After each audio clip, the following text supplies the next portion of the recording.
Selamat datang pemirsa, kembali lagi bersama Kasih Fakta.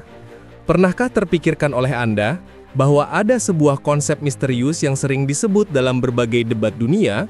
Sebuah ide yang katanya menggambarkan ambisi Israel untuk menguasai wilayah dari Sungai Nil hingga Sungai Eufrat?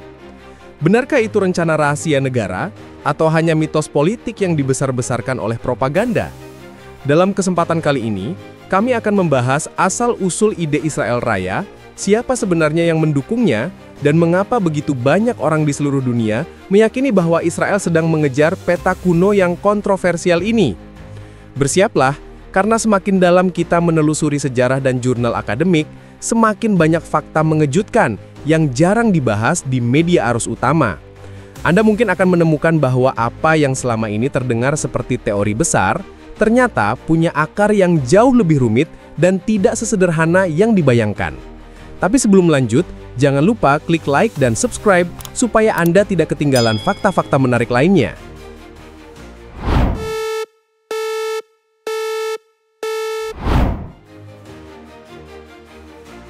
Sejak awal abad 20, dunia akademik mencatat kemunculan sebuah gagasan yang kerap disalahpahami hingga hari ini. Di sejumlah jurnal sejarah Timur Tengah, para peneliti mengungkap bahwa konsep Israel Raya atau yang sering disebut Eretz Israel Hashlema bukanlah ciptaan politik modern, melainkan berasal dari tafsir kelompok tertentu terhadap teks keagamaan Yahudi kuno. Dalam teks itu terdapat frasa tentang wilayah dari Sungai Mesir hingga Sungai Eufrat. Kalimat tersebut kemudian ditafsirkan secara berbeda oleh berbagai kelompok, dan sebagian menempatkannya sebagai simbol identitas historis, bukan rancangan negara yang harus dibangun di masa kini. Dalam jurnal sejarah Palestina, Middle East Policy Journal, serta Oxford Middle East Review, para peneliti menulis bahwa istilah Eretz Israel Hashlema dipakai oleh sebagian kelompok Zionis awal sebagai gambaran tentang tanah Israel dalam sejarah kuno, namun sifatnya lebih dekat dengan simbol nasionalisme religius ketimbang proyek ekspansi negara yang realistis. Di masa itu, berbagai gerakan Zionis belum memiliki peta formal, dan gagasan tanah historis dipakai sebagai inspirasi moral, bukan strategi politik yang harus dijalankan oleh negara Israel di masa depan. Ketika negara Israel berdiri pada tahun 1948, konsep Israel Raya tidak pernah masuk ke dalam dokumen resmi negara. Tidak ada naskah kebijakan yang menetapkan batas dari Sungai Nil hingga Eufrat. Tidak ada pijakan hukum yang mewajibkan perluasan wilayah melewati garis 67. Lembaga keamanan Israel, termasuk doktrin militer terkini, tidak pernah menyinggung agenda ekspansi keluar wilayah yang telah diakui di panggung internasional. Dalam berbagai analisis yang ditulis oleh RAND Corporation, Pusat Studi Keamanan Begin Sadat, dan laporan Timur Tengah dari Brookings, para peneliti menegaskan bahwa negara Israel modern tidak menjadikan konsep Israel Raya sebagai dasar strategi negara. Meski demikian, gagasan Israel Raya tetap bertahan sebagai bagian kecil dari wacana politik internal Israel. Dalam jurnal Sejarah Israel dan Ulasan Kebijakan Timur Tengah dari Universitas Harvard, dijelaskan bahwa sebagian kelompok kanan ekstrim, seperti revisionis Zionism, Gush Emunim, dan politisi tertentu dari partai berhaluan keras pernah menggunakan istilah Israel Raya dalam retorika mereka.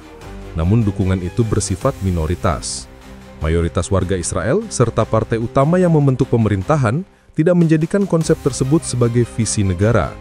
Fokus politik Israel modern lebih berkaitan dengan keamanan, demografi, serta dinamika regional yang terus berubah. Fakta sejarah inilah yang sering menimbulkan kebingungan. Banyak masyarakat luar melihat bahwa karena konsep Israel Raya pernah disebut dalam teks religius, serta dipakai oleh sebagian kecil kelompok politik, maka seluruh negara Israel dianggap menganut ide tersebut. Kesalahpahaman ini diperkuat oleh meningkatnya aktivitas permukiman di tepi barat dan operasi militer Israel di negara tetangga. Padahal menurut analisis akademik, kedua hal tersebut memiliki latar keamanan yang berbeda dari ideologi Israel Raya yang bersifat simbolis. Di sisi lain, beberapa kelompok anti-Israel menggunakan istilah Israel Raya sebagai alat propaganda untuk menggambarkan ambisi yang lebih besar daripada fakta politik sebenarnya. Dengan latar inilah, pembahasan tentang Israel Raya selalu muncul kembali dalam wacana publik dunia. Ketika membahas tentang Israel Raya, banyak orang cenderung membayangkan seolah seluruh rakyat Israel dan pemerintah resminya memiliki satu tujuan besar yang sama. Padahal penelitian akademik menunjukkan gambaran yang jauh lebih terpecah. Di dalam politik Israel, hanya sebagian kecil kelompok kanan ekstrim yang secara terbuka menyebut istilah Israel Raya. Mereka bukan arus utama dan tidak pernah menjadi kekuatan dominan dalam penentuan kebijakan negara.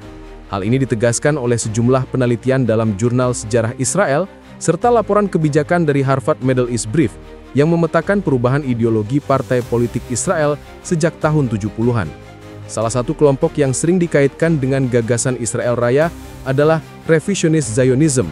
Gerakan ini muncul pada masa awal Zionisme modern dan dipengaruhi oleh pemikiran Jabotinsky yang menekankan kekuatan militer dan batas wilayah historis. Meski demikian, pengaruh gerakan ini tidak sepenuhnya diterjemahkan ke dalam kebijakan resmi negara Israel setelah berdiri. Mereka lebih berperan sebagai kelompok ideologis yang mempengaruhi sebagian politisi lini keras, namun tidak menjadi landasan dalam pembuatan hukum negara. Kelompok kedua adalah Gush Emunim, sebuah gerakan religius ultranasionalis yang menguat setelah Perang 6 Hari tahun 1967. Mereka menempatkan wilayah tepi barat sebagai bagian integral dari Tanah Suci yang harus dihuni oleh orang Yahudi. Gerakan ini menjadi motor penggerak awal permukiman di tepi barat. Namun meskipun mereka memiliki pengaruh sosial yang kuat di wilayah tersebut, mereka tidak pernah berhasil menjadikan gagasan Israel Raya sebagai keputusan resmi pemerintah. Pemerintahan Israel silih berganti, termasuk koalisi kanan, tetap berpegang pada realitas politik dan tekanan internasional yang membutuhkan keputusan pragmatis, bukan ekspansi besar berskala regional. Partai berhaluan keras seperti Otzma Yehudit juga pernah mengangkat retorika Israel Raya dalam kampanye mereka. Namun perolehan suara partai tersebut kecil dibandingkan partai besar yang menguasai parlemen Israel. Analisis dari Jurnal Politik Israel serta laporan Israel Demokrasi Institute menyebut bahwa dukungan terhadap ide Israel Raya berada di level minoritas yang tidak mencerminkan aspirasi publik luas. Sebagian besar warga Israel lebih memprioritaskan isu ekonomi, keamanan sehari-hari, serta stabilitas pemerintahan dibandingkan proyek ideologis berskala besar. Sementara itu, fakta paling penting yang sering terlupakan adalah bahwa pemerintah Israel tidak memiliki doktrin resmi tentang Israel Raya. Dalam analisis strategis yang diterbitkan oleh Rand Corporation dan Begin Sadat Center, para peneliti menegaskan bahwa tidak ada dokumen negara Israel yang memuat visi ekspansi teritorial hingga mencari batas Nil dan Yufrat. Tidak ada rancangan undang-undang yang pernah diajukan ke parlemen untuk memperluas batas negara melewati garis 67. Bahkan, doktrin militer Israel terbaru tidak menyertakan agenda aneksasi regional, melainkan fokus pada ancaman keamanan langsung seperti serangan roket dan keberadaan milisi bersenjata di kawasan. Ketiadaan doktrin resmi ini penting untuk disampaikan karena banyak narasi yang beredar di luar Israel menganggap seolah ide Israel Raya adalah rencana rahasia pemerintah. Padahal kajian akademik menunjukkan bahwa konsep itu tetap berada pada level ideologis kelompok kecil, bukan kebijakan negara. Pemahaman ini membantu melihat kondisi politik Israel secara lebih jernih dan sesuai data. Meski pemerintah Israel tidak memiliki doktrin resmi tentang Israel Raya, banyak orang di berbagai negara tetap meyakini bahwa Israel sedang berupaya memperluas wilayahnya secara besar-besaran. Persepsi ini telah mengakar selama puluhan tahun dan diperkuat oleh rangkaian peristiwa yang terlihat saling berkaitan.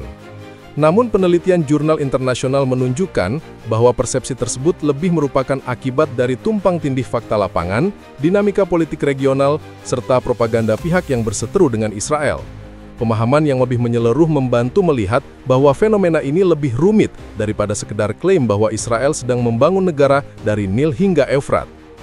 Salah satu penyebab utama munculnya penilaian tersebut adalah pertumbuhan permukiman Israel di tepi barat.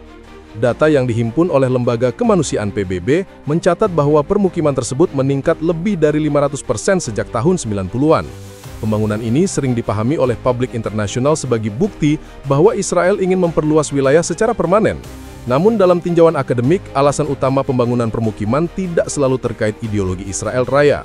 Penelitian Rand Corporation dan laporan OCHA menegaskan bahwa permukiman memiliki 3 komponen penting, yaitu tuntutan keamanan Israel, pertarungan politik internal Israel, serta pengaruh kelompok religius yang ingin memperkuat kehadiran Yahudi di wilayah yang mereka anggap suci. Kompleksitas inilah yang sering hilang dalam narasi publik yang lebih sederhana.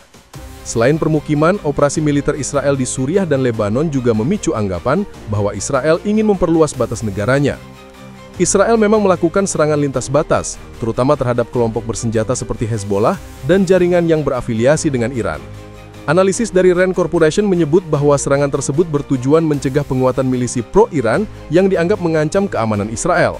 Namun di mata sebagian publik, operasi itu tampak seperti langkah memperluas wilayah, terutama karena dilakukan secara berulang dan sering tanpa penjelasan detail di panggung internasional. Kesalahpahaman ini kemudian menempel kuat dan ikut membentuk citra bahwa Israel sedang mengejar mimpi Israel Raya. Faktor ketiga yang memperkuat persepsi tersebut adalah propaganda dari sejumlah kelompok anti-Israel. Hamas, Hezbollah, dan IRGC Iran sering menggunakan istilah Israel Raya dalam retorika politik mereka. Mereka menggambarkan Israel sebagai negara yang ingin menguasai Timur Tengah secara keseluruhan. Informasi tersebut banyak disebarkan dalam pemberitaan lokal, media partisan, dan pidato politik. Penelitian Carnegie Middle East Center dan International Crisis Group menulis bahwa narasi ini berfungsi meningkatkan dukungan publik terhadap perlawanan bersenjata. Dengan demikian, istilah Israel Raya lebih dipakai sebagai alat politik untuk memobilisasi emosi massa. Selain aspek ideologis dan propaganda, ada pula bukti visual yang kerap menyesatkan. Beberapa politisi kecil Israel pernah tampil di panggung kampanye sambil memegang peta Israel Raya. Gambar inilah yang kemudian tersebar luas dan dipahami sebagai kebijakan resmi pemerintah. Dalam ulasan Israel Democracy Institute dan Haaretz Political Review, dijelaskan bahwa penggunaan simbol tersebut hanya merupakan retorika politik sayap kanan, bukan peta negara yang diakui secara hukum. Namun karena gambar tersebut mudah menyebar dan sulit dijelaskan ulang, banyak orang akhirnya mempercayai bahwa itu adalah visi resmi Israel. Dalam penelitian yang diterbitkan oleh Universitas Oxford, Cambridge, dan Tel Aviv University, para akademisi menyimpulkan bahwa Israel Raya lebih berfungsi sebagai simbol nasionalisme religius ketimbang agenda negara yang realistis. Makna simbolis inilah yang kemudian bercampur dengan dinamika politik modern, operasi militer, dan propaganda, sehingga memunculkan persepsi yang jauh lebih besar dari kenyataan di lapangan. Dalam pembahasan panjang tentang Israel Raya, terlihat bahwa sejarah, ideologi, politik, keamanan, dan propaganda saling bertumpuk membentuk persepsi yang berbeda di setiap tempat. Apa yang tampak sederhana di permukaan ternyata memiliki lapisan yang rumit, mulai dari tafsir teks kuno, dinamika partai politik Israel, hingga kebijakan militer modern dan narasi kelompok yang saling berseberangan. Dengan memahami data dari jurnal internasional serta laporan akademik, gambaran besar tentang isu ini dapat dilihat lebih jernih dan tidak terjebak pada klaim yang tidak berdasar. Pengetahuan inilah yang membuat setiap orang dapat menilai isu Timur Tengah secara lebih objektif dan sesuai bukti. Terima kasih telah menyimak hingga akhir. Jangan lupa untuk subscribe ke channel Kasih Fakta dan aktifkan lonceng notifikasi agar tidak ketinggalan fakta menarik lainnya.